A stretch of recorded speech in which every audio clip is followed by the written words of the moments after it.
যদি আমি তওবা না করে আমি মৃত্যুবরণ করি তো আমার অবস্থা কি হবে? হে খোদা দয়াময় রব্বুল আলামিন, জীবনে মরণে ভয় কি হবে সেই দিন। হে খোদা দয়াময় রব্বুল আলামিন, জীবনে মরণে ভয় কি হবে সেই দিন। হে খোদা ধরাতে আসিয়া আজি বড়ই অসহায়, ইহকালের মায়া জালে বন্ধ যে সবাই। দাও হেদায়াত ও গো আল্লাহ, দাও হেদায়াত ও গো আল্লাহ, গফুরুর রহিম। জীবনে মরণে ভয় কি হবে সেই দিন। ও আল্লাহ বলেন মারহাবা। মুসলমান ইমানদার, কথা বলতেছিলাম, হতে পারে আমার কোনো নামাজের আমল নাই, হতে পারে আমার তাহাজ্জুদের আমল নাই, হতে পারে আমি জীবনে কোনো দিন নামাজও পড়ি নাই, জীবনে কোনো দিন ওযুও করি নাই। যদি মরার আগে আমার ঈমানটা মজবুত থাকে, মৃত্যুর আগে যদি আমার ঈমান মজবুত থাকে, আর যদি আমি আল্লাহ তাআলার কাছে খাস দিলে রোনা জারি করে আল্লাহ তাআলার কাছে তওবা করি, আর মালিককে ডাক দিয়া বলে, মালিক ও আল্লাহ আমি অনেক পাপ করেছি, আল্লাহ আমি জিনা করেছি, আল্লাহ আমি ব্যভিচার করেছি, আল্লাহ আমি সুদ খেয়েছি, আল্লাহ আমি পরের হক নষ্ট করেছি, আল্লাহ আমি অন্যের জমি দখল করেছি, ও আল্লাহ আমি মানুষকে অন্যায়ভাবে হত্যা করেছি, আমি মানুষকে অন্যায়ভাবে জবাই করেছি, ও আল্লাহ আমি মানুষকে খুন করেছি, ও আল্লাহ এইভাবে রোনা জারি করে কাঁদতে কাঁদতে যদি আল্লাহ তাআলার কাছে খাস দিলে তওবা করো, আমার আল্লাহ ডাক দিয়া বলে, তুই তওবা করতে দেরি হবে, আমি আল্লাহ তোকে মাফ করতে এক সেকেন্ডও দেরি করব না। আওয়াজ তুলে বলেন সুবহানাল্লাহ। তো আল্লাহর নবী সাল্লাল্লাহু আলাইহি ওয়াসাল্লামের রক্ত যখন জমিনে পড়ে যাবে, ঠিক ওই সময় আমার আল্লাহ জিব্রাইল আলাইহিস সালামকে ডাক দিয়া বলেন, জিব্রাইল যাও যাও আমার বন্ধু তায়েফের জমিনে আমার বন্ধুর একটু রক্তের ফোঁটা জমিনে পড়ে যাবে, যদিও আমি আল্লাহ না বলি জমিন এদেরকে গ্রাস করে ফেলবে। ও জিব্রাইল যাও যাও, জমিনে রক্তের ফোঁটা পড়ার আগে আগে তোমার নূরের পাখা বিছায়া দাও।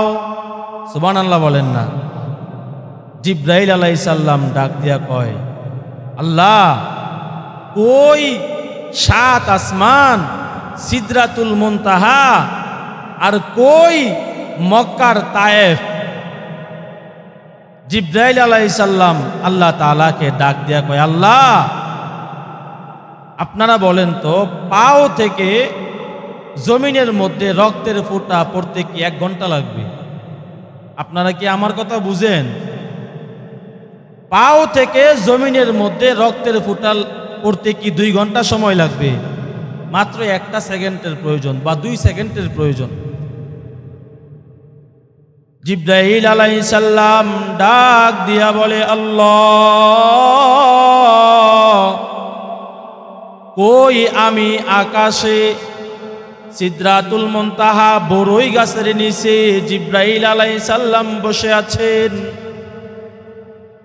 আর জিব্রাইল আলাইহিস সালাম তার ৭০,০০০ নূরের পাখা দিয়া যখন জমিনের দিকে রওনা হয়ে যাবে, জিব্রাইল আলাইহিস সালামের এই শক্তি সম্পর্কে আল্লাহ তাআলা কুরআনুল কারীমের মধ্যে বলেন, যী কুওয়াতিন ইনদা যিল আরশি মাকিন।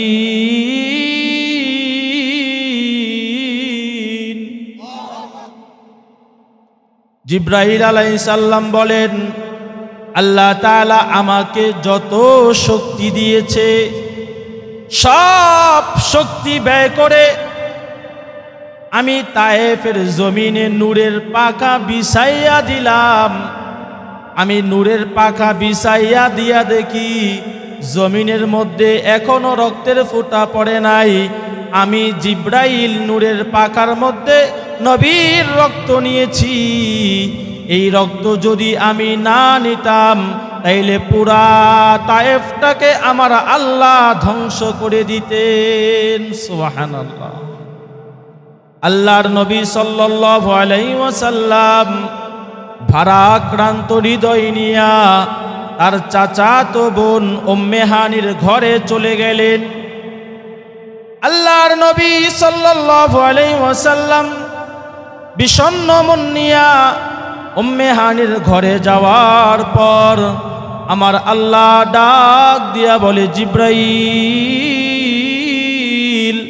আমার বন্ধুরে জানায়া দাও আমি আসমান আর জমিনের মালিক, সব কুল কায়নাতের মালিক, আমি সব কিছু সৃষ্টিকর্তা, আমি মহান আল্লাহ।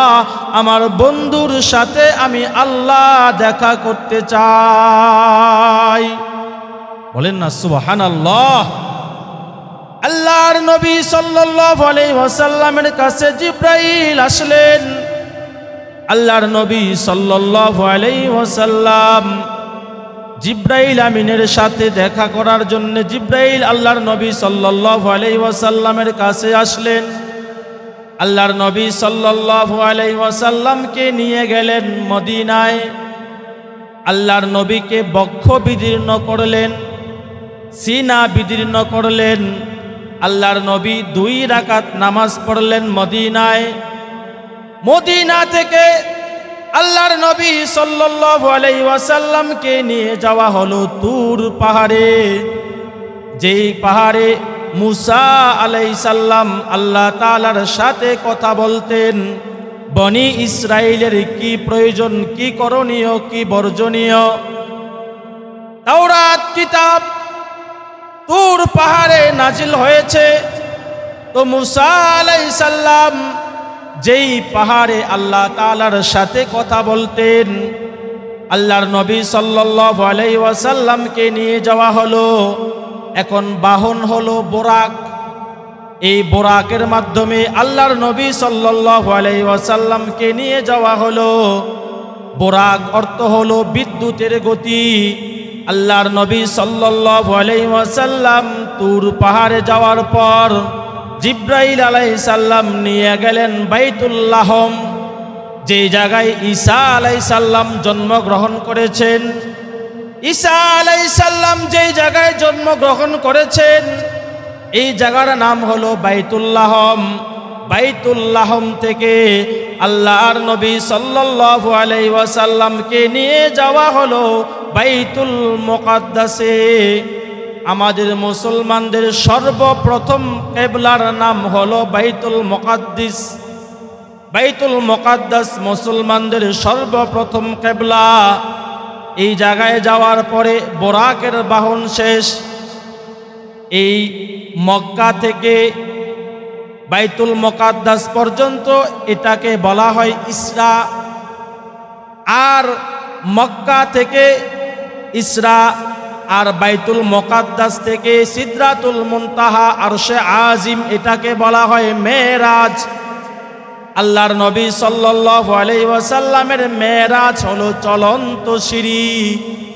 তো আল্লাহর নবী সাল্লাল্লাহু আলাইহি ওয়াসাল্লাম বাইতুল মুকাদ্দাসে যাওয়ার পর বাইতুল মুকাদ্দাসের খাদেম প্রতিদিন এশারের নামাজের পর দরওয়াজা তালা লাগাইয়া বাড়িতে চলে যায়। আবার সকালবেলা আয়েশা ফজরের আজান দেয়, ফজরের নামাজ জামাতের সহিত আদায় করে।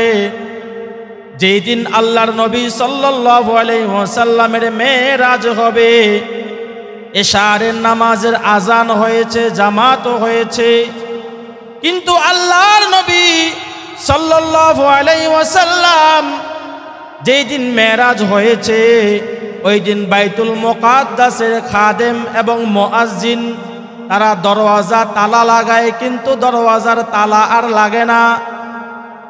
কি ব্যাপার?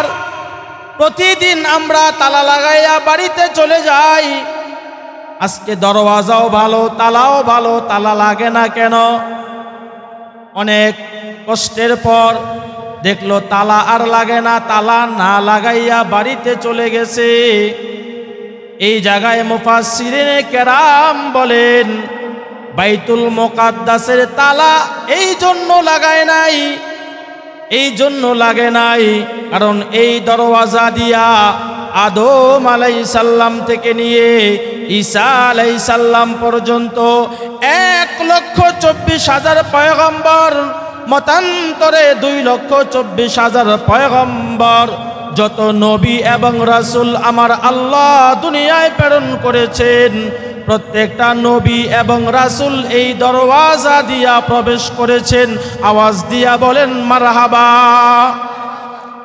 আল্লাহর নবী সাল্লাল্লাহু আলাইহি ওয়াসাল্লাম আদম আলাইহিস সালাম থেকে নিয়ে ঈসা আলাইহিস সালাম পর্যন্ত সমস্ত নবী দাঁড়িয়ে আছেন। কে আজকের এই জামাতের ইমামতি পালন করবেন?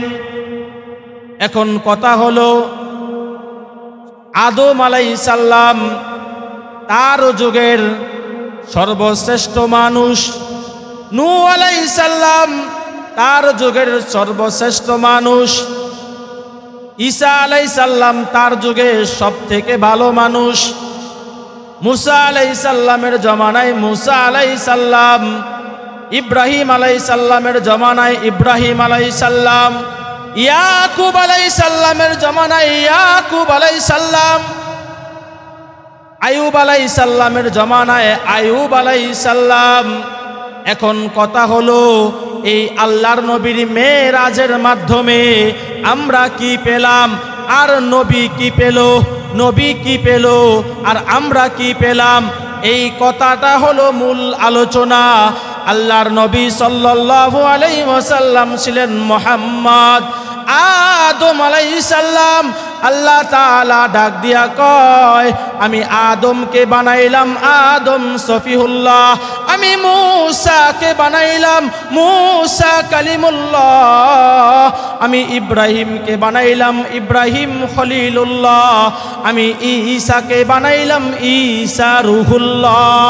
ও আমার বন্ধু মুহাম্মদ, আমি আপনাকে মেরাজের মাধ্যমে আমি আল্লাহ আপনাকে একটা উপাধি দিয়া দিলাম, আপনি আমার হইয়া গেলেন হাবিবুল্লাহ। আল্লাহর নবী সাল্লাল্লাহু আলাইহি ওয়াসাল্লাম মেরাজের মাধ্যমে হয়ে গেলেন হাবিবুল্লাহ। স্টেজের মধ্যে আলেম ওলামা আছেন, তাইলে ইব্রাহিম আলাইহিস সালাম খলিলুল্লাহ, আপনার আমার নবী হইলেন হাবিবুল্লাহ। তো খলিল আল্লাহর বন্ধু, তো ইব্রাহিম আল্লাহর বন্ধু আর হাবিবুল্লাহ আল্লাহর বন্ধু, প্রিয় বন্ধু। তাইলে পার্থক্যটা কোথায় বলবো? আপনারা কি বলেন, বলবো? আল্লাহ তাআলা ইব্রাহিম আলাইহিস সালামকে খলিল বানাইয়া আল্লাহ সব কিছু নিয়ে আনিছে, আর আপনার আমার কলিজার টুকরা নবীর সাথে আমার আল্লাহ বন্ধু বানাইয়া আমার আল্লাহ সব কিছু দিয়া দিছেন। বলেন মারহাবা, বলেন না মারহাবা। আপনাদের ঘুমন্ত ঈমান জাগ্রত করতে হবে। বলেন নারায়ে তাকবীর, না, এই আওয়াজ দিয়ে বয়ান চলবে না। নারায়ে তাকবীর, আল কোরআনের আলো, নারায়ে তাকবীর। তো আল্লাহ তাআলা ইব্রাহিম আলাইহিস সালামকে খলিল বানাইয়া আল্লাহ তাআলা সব কিছু নিয়ে আনিছেন। আল্লাহ তাআলা বললেন, হে ইব্রাহিম, তোমাকে খলিল বানাইব। আমি তোমাকে বৃদ্ধ বয়সে তোমাকে যেই সন্তান দান করেছি, এই সন্তান তুমি আমার রাস্তায় জবাই করে দাও। ইব্রাহিম আলাইহিস সালামকে বললেন, ও আমার বন্ধু, ও আমার খলিল, তোমাকে খলিল বানাইব যাইরে জির, যেই জায়গায় কোনো দানা পানি নাই, কোনো গাছও নাই, কোনো মানুষও নাই, মরুভূমি আর মরুভূমি, সাফা মারোয়া, যেই জায়গায় কোনো মানুষের বসবাস নাই। তোমার সন্তান, তোমার স্ত্রীকে ওই জায়গায় রেখে আসো, তোমাকে খলিল বানাবো। ও ইব্রাহিম, তোমাকে খলিল বানাইব। নমরুদের আগুনে তুমি ঝাঁপ দাও। নমরুদের আগুনে ইব্রাহিম আলাইহিস সালাম 40 দিন ছিলেন। ইব্রাহিম আলাইহিস সালাম আল্লাহর খলিল। আল্লাহ তাআলা ইব্রাহিম আলাইহিস সালামকে খলিল বানাইয়া আল্লাহ তাআলা সব কিছু নিয়ে নিছে। আপনি আর আমি এমন এক নবীর উম্মত, আল্লাহ তাআলা আপনার আমার নবীর সাথে দুস্তি বানাইয়া আল্লাহ তাআলা সব কিছু দিয়া দিছেন। আওয়াজ তুলে বলেন না সুবহানাল্লাহ। তো ইব্রাহিম আলাইহিস সালাম আল্লাহর খলিল, তো আমাদের নবী আল্লাহর হাবিব। ও মুসলমান ইমানদার, আল্লাহ তাআলা ডাক দিয়া বলেন, ও আমার পয়গম্বর মুহাম্মদ, আপনি শুধু ইশারা করেন, আপনি শুধু শাহাদাত আঙ্গুল দিয়া আপনি ইশারা করেন, আকাশের চাঁদ আমি আল্লাহ আপনার জন্য 2 টুকরা করে দিব। বলেন না সুবহানাল্লাহ। আল্লাহর নবী সাল্লাল্লাহু আলাইহি ওয়াসাল্লাম যেই সময় জন্মগ্রহণ করলেন, আল্লাহর নবী সাল্লাল্লাহু আলাইহি ওয়াসাল্লামের চাচা আবু তালেব ডাক দিয়া কয়, বাতিজা, যেই দিন তুমি জন্মগ্রহণ করেছো, ও বাতিজা, আমরা তোমাকে সন্ধ্যাবেলায় ঘর থেকে বের করে তোমাকে যখন উঠানের মধ্যে আনলাম, তুমি হাত পাও দিয়া নাড়াচাড়া করতেছিলে, হাত পাও দিয়া তুমি নাড়াচাড়া করতেছিলে। আর আমি আকাশের দিকে তাকাইয়া দেখলাম, আকাশের চাঁদ জমিনে আসতেছে, জমিনে আসতেছে। আমি চিৎকার মারলাম, আমি আওয়াজ করলাম, আমি চিৎকার মেরে বললাম, আজকে মনে হয় জমিনে একটা অঘটন ঘটে যাবে, আজকে মনে হয় জমিনটা ধ্বংস হয়ে যাবে। আকাশের চাঁদ জমিনে আসতেছে, জমিনে আসতেছে। আল্লাহর নবী সাল্লাল্লাহু আলাইহি ওয়াসাল্লামের চাচা আবু তালেব ডাক দেয়া কয়, বাতিজা, তুমি যে হাত পাও নাড়াচাড়া করতেছো, তোমার সাথে আকাশের চাঁদ তোমার সাথে খেলা করতেছে। আওয়াজ দিয়া বলেন মারহাবা। তো আল্লাহ তাআলা আপনার আমার নবীর সাথে দুস্তি কইরা আল্লাহ তাআলা সব কিছু দিয়া দিছে। আল্লাহর নবী সাল্লাল্লাহু আলাইহি ওয়াসাল্লামের মেরাজের মাধ্যমে নবী কি পেল আর আমরা কি পেলাম? যদি আদম আলাইহিস সালাম সর্বকালের সর্বযুগের সর্বশ্রেষ্ঠ নবী হইতেন, বাইতুল মুকাদ্দাসে আদম আলাইহিস সালাম নামাজের ইমামতি করতেন। যদি নূহ আলাইহিস সালাম সর্বকালের সর্বযুগের সর্বশ্রেষ্ঠ নবী হইতেন, তাই নূহ আলাইহিস সালাম নামাজের ইমামতি করতেন। যদি মূসা আলাইহিস সালাম সর্বকালের সর্বযুগের সর্বশ্রেষ্ঠ নবী হইতেন, মূসা আলাইহিস সালাম নামাজের ইমামতি করতেন। ইয়াকুব আলাইহিস সালাম সর্বকালের সর্বযুগের সর্বশ্রেষ্ঠ নবী যদি হইতেন, ইয়াকুব আলাইহিসসালাম নামাজের ইমামতি করতেন। ইব্রাহিম আলাইহিসসালাম যদি সর্বকালের সর্বযুগের সর্বশ্রেষ্ঠ নবী হইতেন, ইব্রাহিম আলাইহিসসালাম নামাজের ইমামতি করতেন। ইউসুফ আলাইহিসসালাম যদি সর্বকালের সর্বযুগের সর্বশ্রেষ্ঠ নবী হইতেন, ইউসুফ আলাইহিসসালাম নামাজের ইমামতি করতেন। ঈসা আলাইহিসসালাম যদি সর্বকালের সর্বযুগের সর্বশ্রেষ্ঠ নবী হইতেন, ঈসা আলাইহিসসালাম নামাজের ইমামতি করতেন। ও মুসলমান ইমানদার, ও পর্দার অন্তরালের মা, ও যুবক ভাই, ও বৃদ্ধ বাবাজি, তোমার আর আমার নবী নবীর যুগের সর্বশ্রেষ্ঠ নয়? তোমার আর আমার নবী আদম আলাইহিসসালাম থেকে নিয়ে কিয়ামত পর্যন্ত যত মানুষ আল্লাহ তাআলা দুনিয়াতে প্রেরণ করেছেন, আসমান আর জমিনের মধ্যে যা কিছু আছে সব থেকে সুন্দর করে উত্তম করে আমার নবীকে আল্লাহ তাআলা দুনিয়াতে পাঠাইলেন। বলেন না মারহাবা। মুসলমান ইমানদার,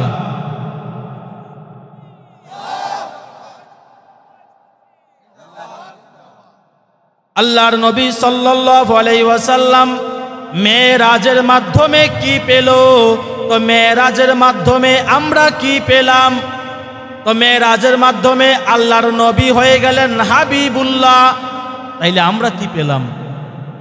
আল্লাহ তাআলা ডাক দিয়া কয়, 1,24,000 পয়গম্বর, মতান্তরে 2,24,000 পয়গম্বর, যত নবী এবং রাসূলের উম্মত আছে সব থেকে দামি উম্মত নবী আমি আপনার উম্মতকে মর্যাদা দিয়া দিলাম। আমরা সর্বশ্রেষ্ঠ উম্মত হতে পেরে খুশি না বেজার? আমরা কি সবাই খুশি না? তো বলি না মারহাবা। আল্লাহর নবী সাল্লাল্লাহু আলাইহি ওয়াসাল্লাম এবার বাইতুল মুকাদ্দাস থেকে এবার মেরাজ শুরু হয়ে গেল। এবার মেরাজকে বলা হয় চলন্ত সিঁড়ি।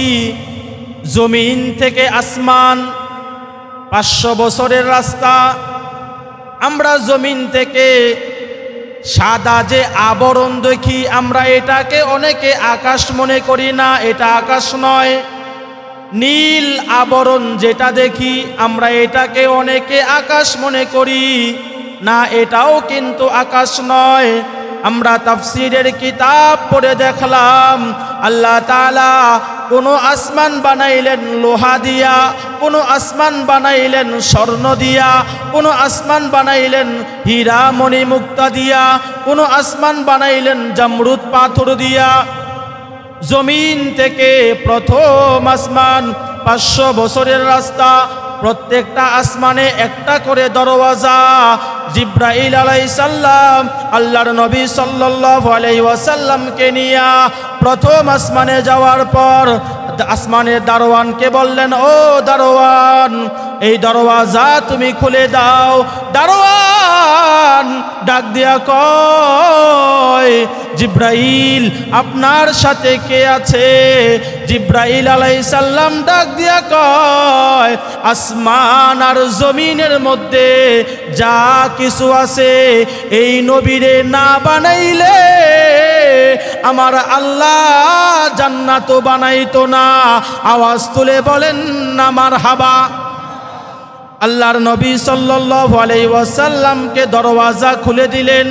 আল্লাহর নবী সাল্লাল্লাহু আলাইহি ওয়াসাল্লাম প্রথম আসমানে নবীর সাথে দেখা, দ্বিতীয় আসমানে নবীর সাথে দেখা। আগের মতো দারোয়ান, 7টা দারোয়ান, 7টা দরওয়াজা। আল্লাহর নবী সাল্লাল্লাহু আলাইহি ওয়াসাল্লাম প্রত্যেকটা আসমানে নবীর সাথে দেখা করে আল্লাহর নবী সাল্লাল্লাহু আলাইহি ওয়াসাল্লাম চলে গেলেন 7ম আকাশে। বাইতুল মাআমুর, যেই জায়গায় ফেরেশতারা ইবাদত করে।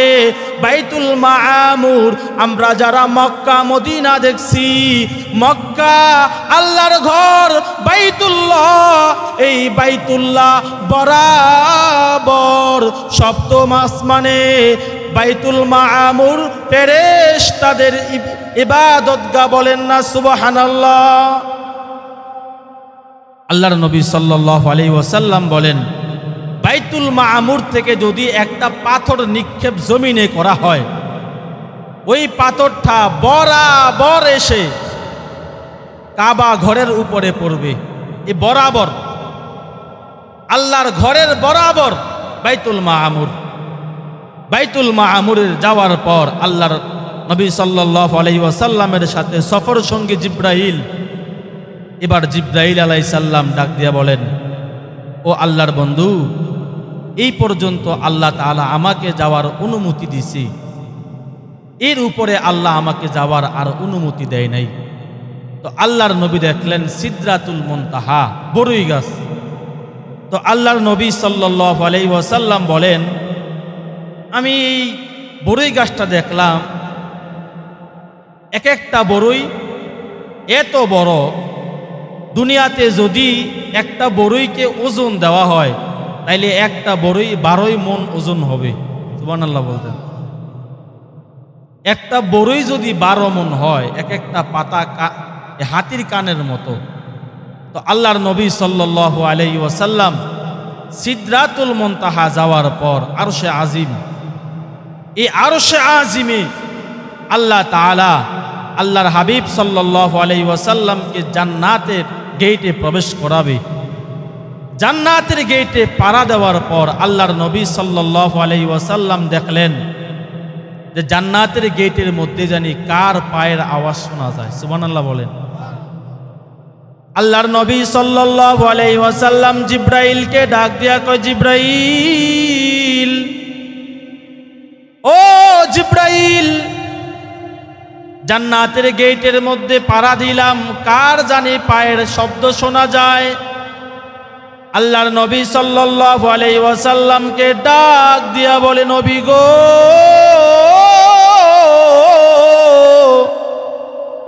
এটা আপনার হাবশী গোলাম, কালো সাহাবী, হাবশী গোলাম, হাবশী সাহাবী, কালো সাহাবী, এটা আপনার কালো সাহাবী বেলালের পায়ের আওয়াজ। সুবহানাল্লাহ।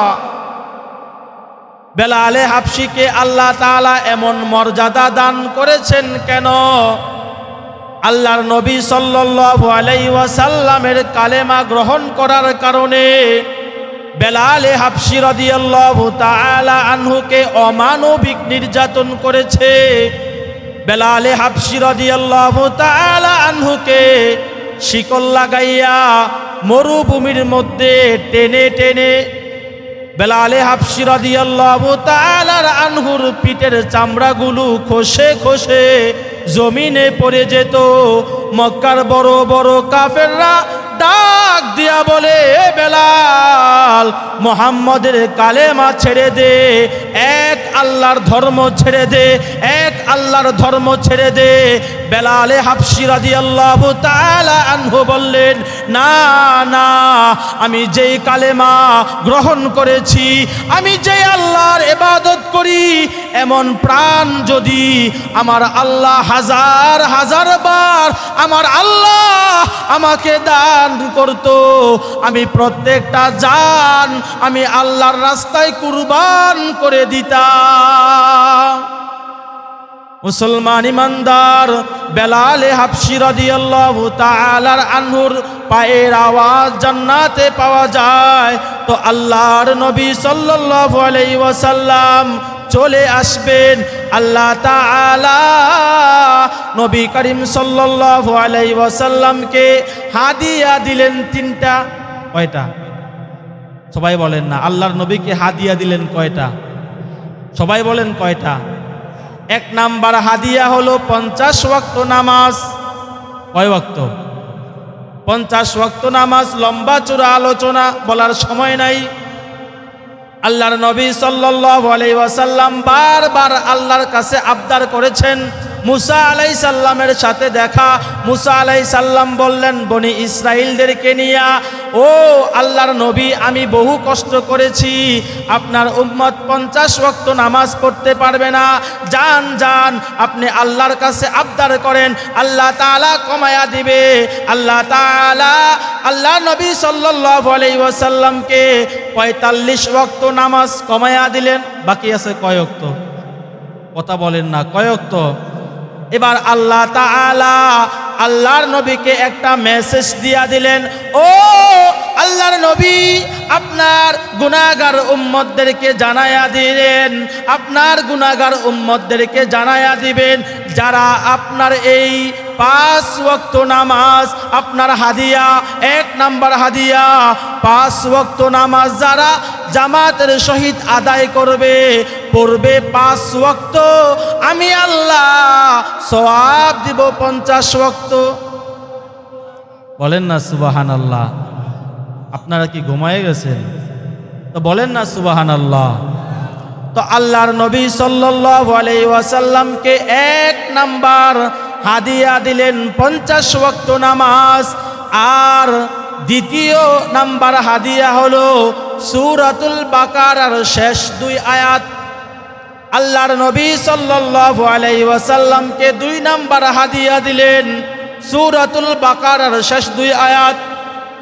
আল্লাহর নবী সাল্লাল্লাহু আলাইহি ওয়াসাল্লাম ডাক দিয়া বলেন, ও আমার সাহাবী, যারা সূরাতুল বাকারার শেষ 2 আয়াত রাত্রিবেলা ঘুমানোর আগে, ঘুমানো অবস্থায় যারা সূরাতুল বাকারার শেষ 2 আয়াত পড়ে ঘুমিয়ে যাবে, সারা রাত নামাজ পড়লে যেই সওয়াব হবে, সূরাতুল বাকারার শেষ 2 আয়াত পড়িয়া ঘুমাইলে তার চাইতে বেশি যিনি আমল নামায় সওয়াব দিয়া দিবেন, তিনি কে? ডাক দিয়া বলেন না, তিনি কে? একবার আল্লাহকে ডাক দিয়া বলেন তো আল্লাহ। আওয়াজ তুলে বলেন, ইমানি আওয়াজ দিয়া ডাক দিয়া বলেন আল্লাহ।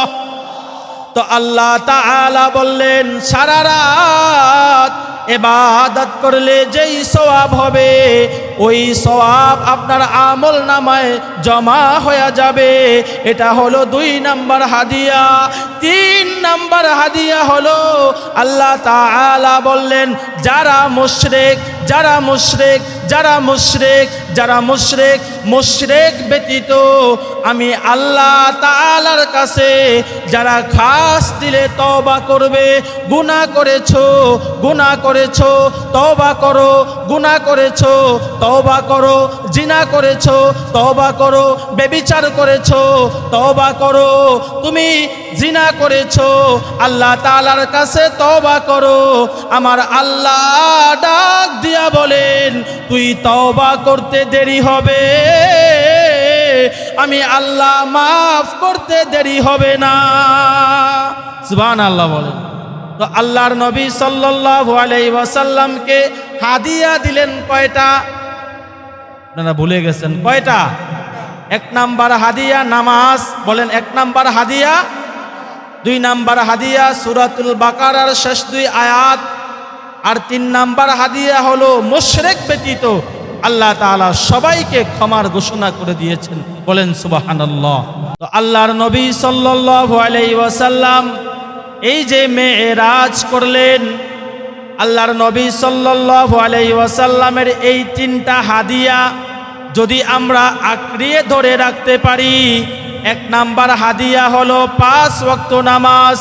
এই 5 ওয়াক্ত নামাজ, নামাজ হলো মুসলমানদের সর্বশ্রেষ্ঠ ইবাদত। নামাজ মুসলমানদের একটা ইবাদত, সর্বশ্রেষ্ঠ ইবাদত। কালেমার পরে মুসলমানদের হলো নামাজ। এই নামাজের মাধ্যমে আমরা আল্লাহ তাআলার নৈকট্য লাভ করতে পারি। আল্লাহর নবী সাল্লাল্লাহু আলাইহি ওয়াসাল্লাম আমাদেরকে শিখায়া দিলেন যে আল্লাহর নবী সাল্লাল্লাহু আলাইহি ওয়াসাল্লাম যেভাবে নামাজ আদায় করেছেন, সাহাবায়ে কেরাম যেভাবে নামাজ আদায় করেছেন, তাবি যেভাবে নামাজ আদায় করেছেন, মন গড়া ইবাদত চলবে না, মন গড়া ইবাদত চলবে না। হ্যাঁ, আল্লাহর নবী সাল্লাল্লাহু আলাইহি ওয়াসাল্লামের সাহাবায়ে কেরামরা যেভাবে নামাজ আদায় করেছেন, আমাদেরকে ওইভাবে নামাজ আদায় করতে হবে। আল্লাহর নবী সাল্লাল্লাহু আলাইহি ওয়াসাল্লামের সাহাবীরা যেইভাবে হাত বাঁধতেন, আমাদেরকেও সেইভাবে হাত বাঁধতে হবে। ও মুসলমান ইমানদার, সর্বশেষ কথা হলো আল্লাহ তাআলা 3 নাম্বার হাদিয়া দিলেন। 3 নাম্বার হাদিয়া দিলেন, মুশরিক ব্যতীত সমস্ত মানুষদেরকে ক্ষমার ঘোষণা আমার আল্লাহ করে দিলেন। তো আল্লাহ তাআলার কাছে তওবা করতে হবে। আমি গুনাহ করেছি, দরওয়াজা আটকায়া বন্ধ করিয়া আমি জিনা করেছি, দুনিয়ার কোনো মানুষ দেখে নাই, দুনিয়ার কোনো মানুষ জানেও না, আমি দেখি, আমি মনে করি আল্লাহ দেখে না। ও মুসলমান ইমানদার, আওয়াজ দিয়া বলো, যেই জিনিস মানুষ দেখে না ওই জিনিস দেখে কে? এ মুসলমান ইমানদার, চিন্তা করতে হবে, যদি আমার আমল নামা খারাপ হয়ে যায়, যদি আমি তওবা না করে আমি মৃত্যুবরণ করি, তো আমার অবস্থা কি হবে? হে খোদা দয়াময় রব্বুল আলামিন, জীবনে মরণে ভয় কি হবে সেই দিন। হে খোদা দয়াময় রব্বুল আলামিন, জীবনে মরণে ভয় কি হবে সেই দিন। হে খোদা ধরাতে আসিয়া আজি বড়ই অসহায়, ইহকালের মায়া জালে বন্ধ যে সবাই। দাও হেদায়াত ও গো আল্লাহ, দাও হেদায়াত ও গো আল্লাহ, গফুরুর রহিম, জীবনে মরণে ভয় কি হবে সেই দিন। ও আল্লাহ, বলেন মারহাবা। মুসলমান ইমানদার, কথা বলতেছিলাম, হতে পারে আমার কোনো নামাজের আমল নাই, হতে পারে আমার তাহাজ্জুদের আমল নাই, হতে পারে আমি জীবনে কোনো দিন নামাজও পড়ি নাই, জীবনে কোনো দিন ওযুও করি নাই। যদি মরার আগে আমার ঈমানটা মজবুত থাকে, মৃত্যুর আগে যদি আমার ঈমান মজবুত থাকে, আর যদি আমি আল্লাহ তাআলার কাছে খাস দিলে রোনা জারি করে আল্লাহ তাআলার কাছে তওবা করি, আর মালিককে ডাক দিয়া বলে, মালিক ও আল্লাহ, আমি অনেক পাপ করেছি, আল্লাহ আমি জিনা করেছি, আল্লাহ আমি ব্যভিচার করেছি, আল্লাহ আমি সুদ খেয়েছি, আল্লাহ আমি পরের হক নষ্ট করেছি, আল্লাহ আমি অন্যের জমি দখল করেছি, ও আল্লাহ আমি মানুষকে অন্যায়ভাবে হত্যা করেছি, আমি মানুষকে অন্যায়ভাবে জবাই করেছি, ও আল্লাহ আমি মানুষকে খুন করেছি, ও আল্লাহ। এইভাবে রোনা জারি করে কাঁদতে কাঁদতে যদি আল্লাহ তাআলার কাছে খাস দিলে তওবা করো, আমার আল্লাহ ডাক দিয়া বলে, তুই তওবা করতে দেরি হবে, আমি আল্লাহ তোকে মাফ করতে 1 সেকেন্ডও দেরি করব না। আওয়াজ তুলে বলেন সুবহানাল্লাহ। মুসলমান ইমানদার, সর্বশেষ কথা হলো যে আল্লাহ তাআলার দরবারে তওবা করতে হবে। তওবা যদি আমি খাস দিলে করি, এমনও নজির দেখছি সারা জিন্দিগি বর খালি গুনা গুনা গুনা গুনা গুনা করছে, গুনা করছে, কোনো আমল করে নাই। মৃত্যুর আগে শুধু একটা নেক আমল করছে, একটা ভালো কাজ করছে, একটা শুধু ভালো কাজ। ভালো কাজটা কি? এক তালবে এলেম, মাদ্রাসায় লেখাপড়া করে, গরিব মানুষ। তো রাত্রেবেলা চাঁদের আলো দিয়া পড়ালেখা করতেছে। এমন টাকা নাই যে মোমবাতি কিনা আগুন কিনা পড়ালেখা করবে, অনেক গরিব মানুষ। তো এক মদখোর সব সময় মদ খাইতো, আল্লাহ তাআলাকে মানতো না, আল্লাহর বিধানও মানতো না। ঈমান আছে, কালেমা পড়ছে, মুসলমান হইছে, নামাজ পড়ে নাই। তো ওই মদখোর মদ খাইতে খাইতে তাকায়া দেখে যে একটা ছোট্ট ছেলে, মাদ্রাসার ছাত্র, কি জানি পড়তেছে। তো মদখোর ডাক দিয়া কয়, এই এত রাত্র হয়ে গেছে, সব মানুষ ঘুমায়, তুমি যে সজাগ, তুমি কি করো? বলে, আমি তো এখানে পড়ালেখা করতেছি চাঁদের আলো দিয়া, আমার টাকা নাই, আমি গরিব মানুষ, আমার আব্বা গরিব, আমি অসহায় একজন মানুষ, এজন্য আমি চাঁদের আলো দিয়া পড়ালেখা করতেছি। তো মদখোরের মায়া লাগছে, বড় মায়া লাগছে। তো মদখোর পরের দিন যেই মদ খাবে, মদের টাকা দিয়া মাদ্রাসার ছাত্রকে দান করছে। তুমি এই টাকা দিয়া তুমি আগুন কিনবা, মোমবাতি কিনবা, এটা তোমার খরচ, তুমি চলে যাও। তো কিছুদিন যাওয়ার পরে মদখোর ইন্তেকাল করছে। মদখোর ইন্তেকাল করার পর তো তার জানাজার নামাজ পড়ার জন্য কেউ আগ্রহ করে আসে না। আমাদের সমাজের মানুষ যারা একবারে নিম্ন শ্রেণীর মানুষ, যারা দুনিয়ায় শুধু বাহাদুরি দেখায়, ক্ষমতার বাহাদুরি দেখায়, টাকার বাহাদুরি দেখায়, দেখবেন ওই সমস্ত মানুষ যদি মৃত্যুবরণ করে, তাদের জানাজায় নামাজে মানুষ অংশগ্রহণ করে না। তো মদখোর ইন্তেকাল করার পরে তার জানাজার নামাজ পড়ার জন্য কেউ যায় না। তা মসজিদের ইমাম, মুয়াজ্জিন আর এলাকার কয়েকজন মুরব্বী মিলে তার জানাজা দিয়ে দাফন করছে। দাফন করার পর তো তার কবর থেকে মেশকো আম্বরের ঘ্রাণ বের হইতেছে। সুবহানাল্লাহ বলে। মেশকো আম্বরের ঘ্রাণ, দামি ঘ্রাণ কইতেছে। তো সবাই রাস্তার পাশ দিয়ে হেঁটে যায়, বলে, এটা তো মদখোর, এটা তো মদখোর, সে সবসময় মদ খাইতো, মুরব্বী সবসময় মদ খাইতো, তার কবর থেকে জান্নাতের ঘ্রাণ করে কেন? তো ওই মাদ্রাসার ছাত্র এই কবরের পাশ দিয়ে যখন যাচ্ছে, তো দেখে যে এই কবর থেকে ঘ্রাণ আসতেছে আর মানুষ ভিড় করতেছে। তো সবাই আশ্চর্য, কিরে এই লোকটা কি আমল করছে যে তার কবর থেকে ঘ্রাণ বের হইতেছে? তো ওই মাদ্রাসার ছাত্র ডাক দিয়া বলে, শোনেন, আমি একটা আপনাদেরকে কারগুজারি শোনাই। আজ থেকে কয়েকদিন আগে সে আমাকে দান করছে, আল্লাহর রাস্তায় খরচ করছে। আমাকে দান করার কারণে আমি স্বপ্নে দেখছি যে আল্লাহ তাআলা তাকে জান্নাত দিয়ে দিয়েছে। সুবহানাল্লাহ। তাইলে আমাদের এখন থেকে উচিত মসজিদ এবং মাদ্রাসায় সব সময় দান করতে হবে।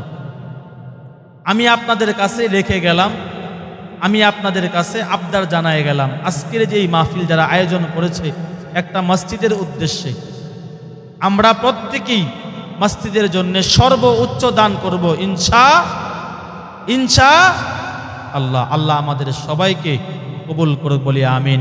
ওয়া আখিরি দাওয়ানা আলহামদুলিল্লাহি রাব্বিল আলামিন। নাসরুম মিনাল্লাহি ওয়া ফাতহুন করিব ওয়া বাশশিরিল মুমিনিন। আসসালামু আলাইকুম ওয়া রাহমাতুল্লাহ।